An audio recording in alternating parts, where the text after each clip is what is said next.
There was a 72% turnout in the city and Leave beat Remain by a walloping 61% to 39%. Nearly 20,000 more Peterborough citizens voted to leave the EU than to remain inside it.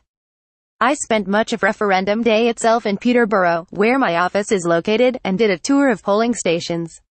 I remember encountering a rather cocky group of Remain campaigners in the city centre who confidently told me they were heading for victory, as indeed all the national polls were suggesting. All I could think of to say back was that they should wait and see rather than counting their chickens. We are now almost 18 months on from that historic referendum day, and as in MEP, I only have a year and a bit of my term left to go. I am determined to use that time to press for as clean and a Brexit as possible and to put pressure on the political establishment to deliver what people in Peterborough and elsewhere voted for. Let's face it, a crucial part of that is much lower immigration, with the UK no longer bound by European freedom of movement rules. Yet, in all the national media coverage of the Brexit talks, we tend to hear very little about future immigration policy.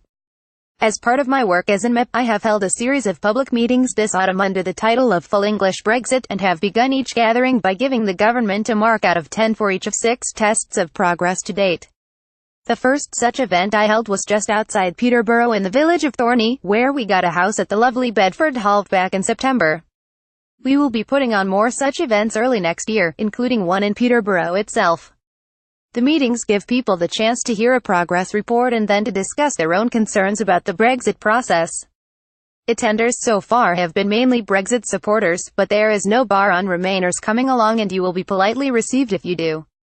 Being from Cambridge originally, I have been very glad to have my office in Peterborough for these past 3 years, as I have encountered so many people of like mind when it comes to the EU, which is not something I can't say for the city of my birth.